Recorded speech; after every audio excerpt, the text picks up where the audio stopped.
Hazak ou Baruch Rabotai. Hi aujourd'hui, la vie, 18e jour dans le mois de Sivan. Et pour passer un Shabbat formidable, cette semaine on va lire donc en Israël la paracha Shelach Lecha, qu'elle parle comment il faut apprécier la terre d'Israël et pas faire la même erreur comme les explorateurs. Et dehors d'Israël, on va lire la paracha Be'alotra, qu'elle commence avec la Menorah. Il y a un lien très fort entre les deux. On avait déjà parlé au début de la semaine. C'est le premier Rashi dans Parashat Shelach. Lama nismecha Parashat Ameraglim le Myriam. Pourquoi ils sont liés? Car les explorateurs, ils n'ont pas vu que Myriam a parlé dans les histoires de famille. Elle s'est mêlée, entre guillemets, sans comprendre beaucoup ce qui s'est passé de la vie de son frère. Et elle a été punie. Et eux, ils devaient faire pareil. Le Kliyakar, il amène une explication extraordinaire. Il dit que si Moshe Rabbeinu, il aurait envoyé pas des explorateurs des hommes, des explorateurs femmes, alors là, quand ils auraient retourné, ils auraient convaincu tout le monde de faire la Aliyah.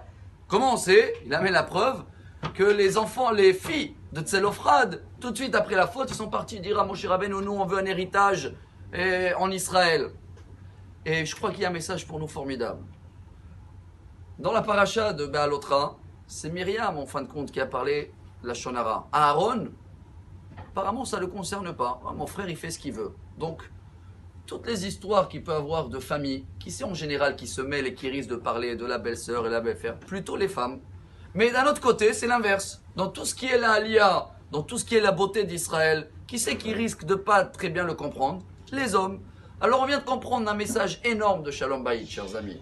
Et si on arrive à le faire, on a un secret que si Dieu veut, on va essayer la semaine prochaine, si Dieu veut sur Paris, essayer de le détailler.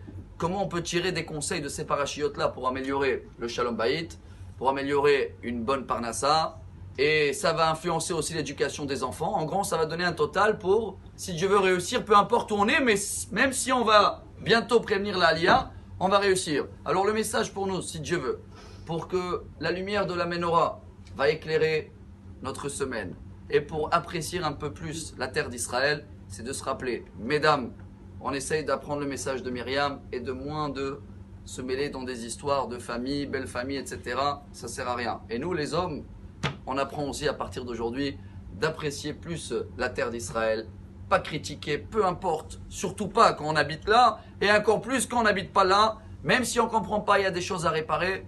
Si on arrive à comprendre ces deux messages, nous les hommes, vous mesdames, eh ben on a un Shalom Bayit.